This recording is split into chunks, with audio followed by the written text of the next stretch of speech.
आता आपण नाशिकमध्ये जाऊयात। नाशिकच्या इंदिरानगर परिसरात अयोध्येच्या राम मंदिराची प्रतिकृती असा भव्य देखावा साकारण्यात आलाय। तब्बल 85 फूट उंच, 75 फूट रुंद आणि 65 फूट लांब असा हा या मंदिराचा देखावा आहे। हा देखावा उभारण्यासाठी तब्बल 4,500 बांबूंचाही वापर करण्यात आलाय। पाहूयात।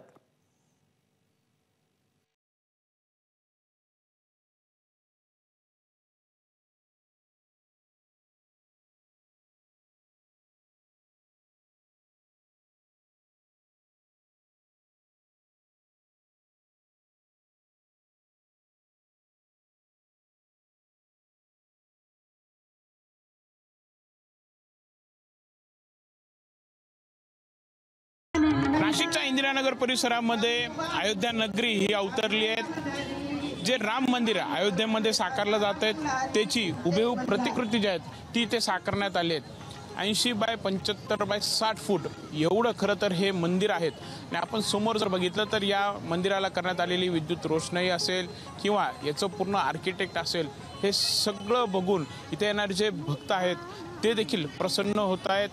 खरं तर या मंदिराचे हे जे आपण पिलर बघत आहोत किंवा वरील हे सर्व काम बघत आहोत, हे सगळं कापडापासून तयार करण्यात आलेलं आहे। यासोबतच इथे तब्बल 4,500 बांबूंपासून हे संपूर्ण मंदिर जे आहेत ते देखील उभं करण्यात आलेलं आहे। राम, लक्ष्मण, सीता आणि हनुमानाच्या या मूर्ती आहेत। या संगमरवरी अशा मूर्ती आहेत। एका मूर्तीचं वजन हे अंदाजे 200 किलो एवढं आहे। आणि या मंदिरात जर बघितलं तर अत्यंत विलोभनीय आणि सुंदर रूप असं या मूर्तींचं आहे। यामध्ये आम्ही संपूर्ण पर्यावरणपूरक असं करता येईल याच्यावर जोर दिला। दिल्लीचे आणि कलकत्त्याचे सुमारे 40 कारागीर दिवस रात्र 25 दिवस काम करत होते।